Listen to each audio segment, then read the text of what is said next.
Bienvenue au labo des CIP. Bonjour Sam, merci de m'accueillir. Bonjour et merci d'être là.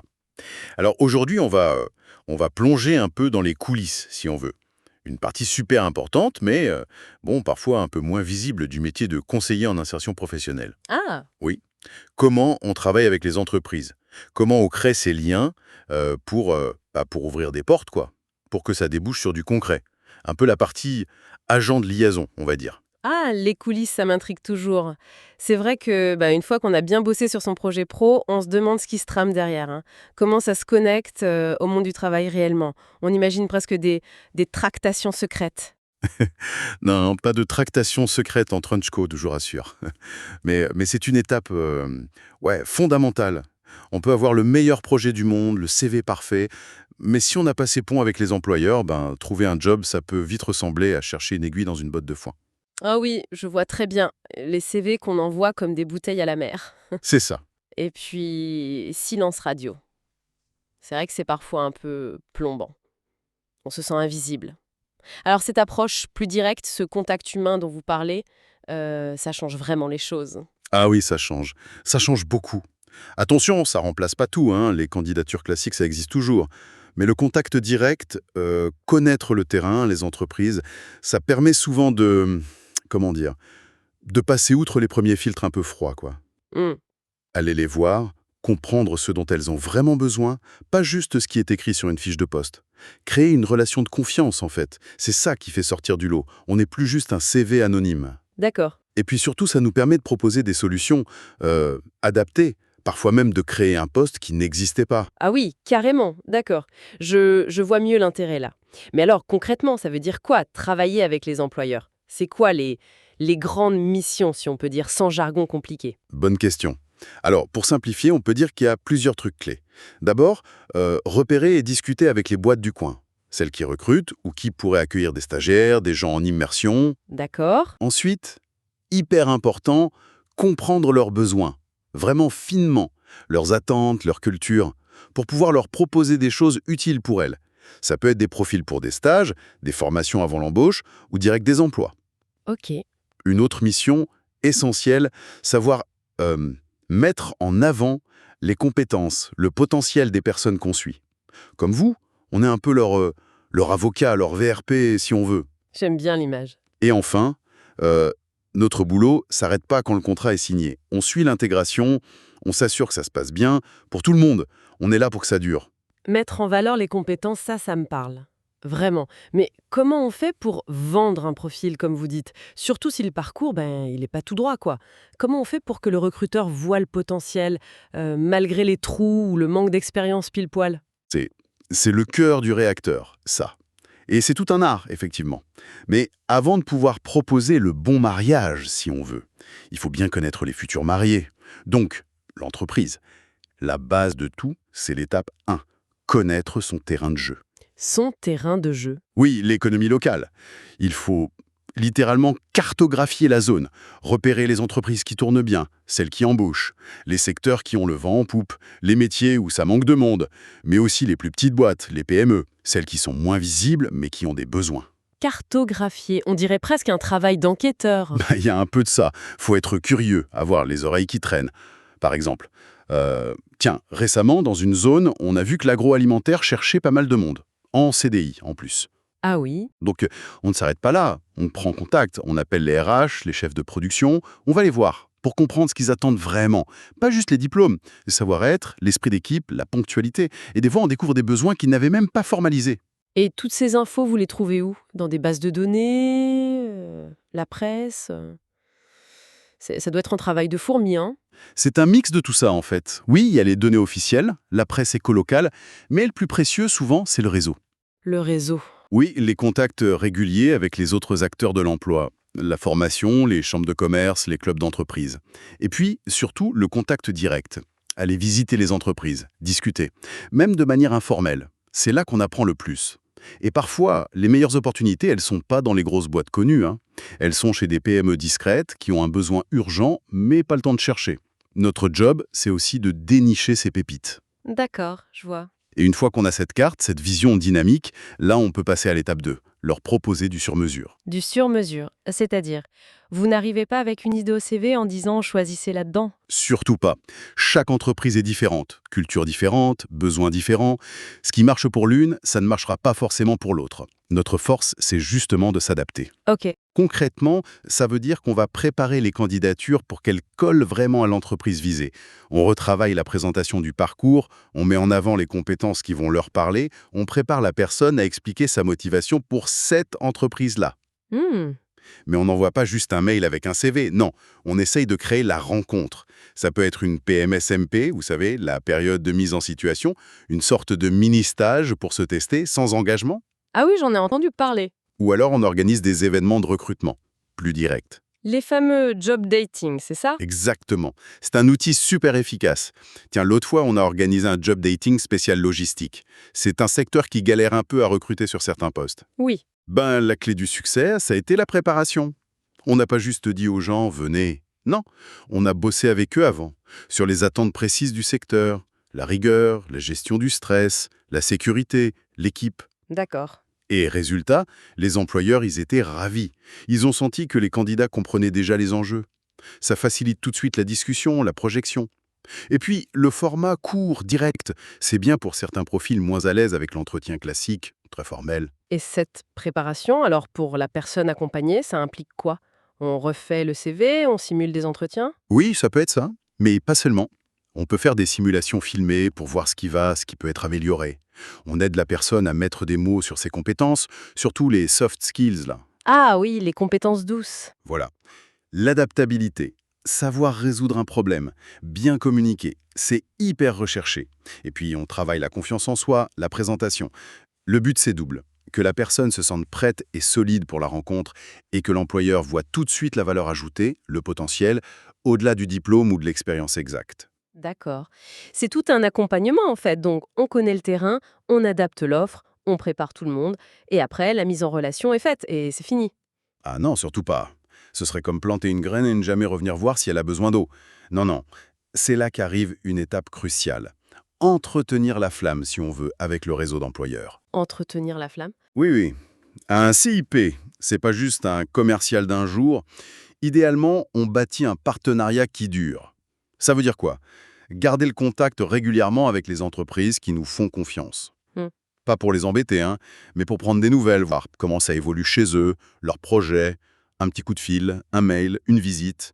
C'est aussi l'occasion de leur parler des aides à l'embauche, des nouveautés, et surtout, surtout, écouter leurs retours. Les retours? Oui, qu'est-ce qui a bien marché la dernière fois? Est-ce qu'il y a eu des petits couacs? Qu'est-ce qu'on aurait pu faire mieux? Ce feedback, c'est de l'or pour nous. Ça nous permet de nous améliorer tout le temps. C'est intéressant cette idée de partenariat, mais est-ce que les entreprises jouent toujours le jeu? Elles ne vous voient pas juste comme une agence de recrutement gratuite, sans forcément s'investir? C'est une bonne question. Et bien sûr, toutes les relations ne sont pas parfaites. Mais justement, notre approche, c'est de dépasser ce stade de simple fournisseur de CV. En leur montrant qu'on connaît leur secteur, qu'on leur propose des solutions adaptées, qu'on assure un vrai suivi, on leur montre notre valeur ajoutée. On ne fait pas que placer des gens, on les aide à réussir leur recrutement. Et ça, c'est un vrai enjeu pour elles aussi. Oui, c'est vrai. J'ai l'exemple d'une PME avec qui on bosse bien. Au début, c'était un peu je demande, vous fournissez. Et puis après avoir embauché 3 personnes accompagnées par nous, j'ai pris l'initiative d'aller voir le patron quelques semaines après, pour faire le point. Mhm. Il était content, mais il m'a parlé d'un nouveau besoin qui émergeait, des compétences en langue pour l'export. Et hop, ce retour direct nous a permis d'ajuster notre recherche pour les fois suivantes. Le patron, il a senti qu'on était vraiment à l'écoute. Partenaire, quoi. Depuis, c'est beaucoup plus fluide. C'est ça qu'on cherche. La confiance qui nourrit la collaboration. Je comprends. C'est une relation gagnant-gagnant, en fait, qui se construit. Ça me rassure de savoir que ça existe. Exactement. Et ces partenariats solides, ça nous permet d'attaquer plus sereinement la 4e étape, celle dont vous parliez tout à l'heure, devenir l'ambassadeur des talents. Oui. Là, notre rôle, c'est de défendre les profils, de vendre les compétences, oui, mais surtout de révéler le potentiel qui se cache parfois derrière un parcours un peu cabossé, une reconversion, une pause. Il faut parfois se battre un peu contre les idées reçues. Et comment on fait concrètement pour lutter contre les préjugés? On ne peut pas juste dire « faites-moi confiance, il est super ». Si? Non, ça suffirait pas, c'est sûr. On utilise des techniques plus fines. D'abord, comme on disait, on aide la personne elle-même à savoir parler de ses forces, y compris les soft skills. L'adaptabilité qu'on a gagnée en changeant de job, la résilience après une période difficile. Ensuite, on argumente auprès de l'employeur, avec des faits, du potentiel concret. On peut montrer un portfolio, des réalisations. Et surtout, on raconte des histoires, des réussites. Rien de tel qu'un exemple vivant. Des histoires de réussite, vous en avez une en tête, cela, par exemple? Oui, je pense à Fatou, une dame arrivée en France il y a quelques années. Elle avait traversé une période un peu difficile, isolement, manque de confiance. Pourtant, elle avait des compétences, mais pas forcément valorisées ici. D'accord. On a travaillé ensemble son projet, elle a fait une petite formation pour adapter son savoir-faire. Et puis j'ai rencontré un artisan. Il cherchait un apprenti, mais il hésitait un peu face au parcours de Fatou, qu'il trouvait atypique. Mhm. Alors j'ai pris le temps, je lui ai raconté le chemin de Fatou, sa détermination incroyable, sa capacité à apprendre vite, sa motivation. J'ai mis en avant sa rigueur, son souci du détail, parfait pour le job. L'artisan, il a été touché et surtout convaincu par le potentiel. Il lui a donné sa chance en apprentissage. Aujourd'hui, Fatou est salariée, elle s'éclate et l'artisan ne regrette pas du tout. C'est ça qui nous motive. C'est génial. Savoir qu'il y a quelqu'un qui croit en vous et qui sait le dire à un employeur, ça doit tellement aider. Ça change tout par rapport à être seul avec son CV. Absolument. C'est remettre de l'humain derrière le papier. Montrer qu'une faiblesse apparente peut cacher une force. Mais on n'a pas fini. Il reste la 5e étape, et pas la moindre, accompagner l'intégration dans l'emploi. Ah oui, le suivi une fois qu'on a le poste.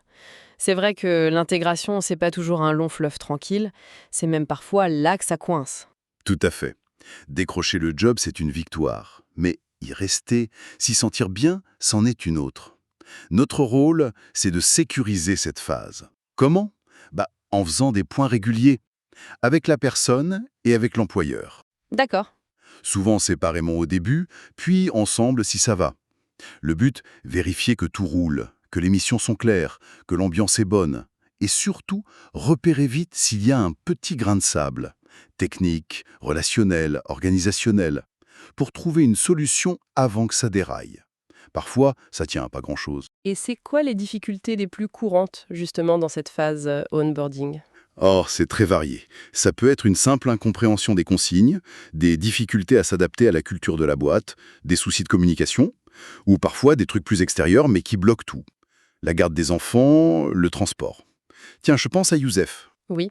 Il avait trouvé une mission d'intérim dans le bâtiment, super, mais au bout de quelques jours, on sentait qu'il était prêt à tout lâcher, fatigué, démoralisé. Ah mince. En discutant avec lui lors d'un point de suivi, on a compris. C'était le transport. Il devait prendre 3 bus à l'aube, c'était l'enfer, épuisant. La galère. Au lieu de le laisser tomber, on a cherché. Avec lui, avec l'entreprise. Et on a trouvé un collègue qui habitait pas loin et qui pouvait le covoiturer. Un petit ajustement logistique, mais ça a tout changé pour Youssef. Il a pu continuer, montrer ce qu'il valait, et il a été embauché en CDI à la fin. C'est fou comme parfois ça tient à un fil. Mais sans ce suivi, Youssef aurait sûrement abandonné. C'est vraiment, oui, c'est rassurant de savoir que cet accompagnement continue après la signature. C'est ça, être là, discret mais présent. Un facilitateur, pour que ça marche sur la durée. Alors, si on voulait résumer tout ça, avec une petite image, on pourrait dire que c'est un peu comme préparer un bon plat. Une métaphore culinaire, allez-y, je suis curieuse. Bon, alors, d'abord, on choisit les bons ingrédients, frais, locaux. Ce sont nos entreprises partenaires, notre connaissance du terrain. Étape 1. Ensuite, on adapte la recette au goût de notre invité, l'entreprise. C'est l'offre sur mesure, étape 2. Mhm. Après, on laisse mijoter la relation. On l'entretient pour qu'elle prenne du goût. C'est l'animation du réseau, étape 3. Vient le dressage de l'assiette. On met en valeur le plat pour donner envie. C'est notre rôle d'ambassadeur des talents, étape 4. J'aime bien. Et enfin, on s'assure que l'invité apprécie, que tout se passe bien. C'est le suivi de l'intégration, étape 5. Voilà, ça vous parle? Ah oui, j'adore l'un, c'est très clair comme ça et ça donne presque faim de trouver un job, bien sûr. Merci beaucoup, ça éclaire vraiment tout ce travail un peu invisible que vous faites avec les entreprises. Finalement, c'est pas si secret que ça, mais c'est un vrai travail d'orfèvre. C'est surtout un travail, oui, passionnant, qui demande de la stratégie, mais aussi beaucoup d'humain. C'est vraiment ça, construire des ponts, Être le trait d'union entre des personnes qui cherchent leur place et des entreprises qui cherchent des compétences. C'est cette rencontre entre le CIP, l'entreprise et la personne qui crée les belles histoires. Une belle alchimie, oui. Voilà pour notre petite exploration d'aujourd'hui. J'espère que ça permet de mieux comprendre comment on tisse ces liens essentiels avec le monde du travail. Merci pour votre écoute, votre curiosité. Merci à vous, c'était vraiment passionnant. Et ça ouvre peut-être une question pour la suite, non? À l'heure où on parle beaucoup d'intelligence artificielle dans le recrutement, quelle sera la place de cette médiation humaine, de cette connaissance fine du terrain, des parcours? Ça, c'est une piste intéressante à creuser. À bientôt dans le labo des CIP.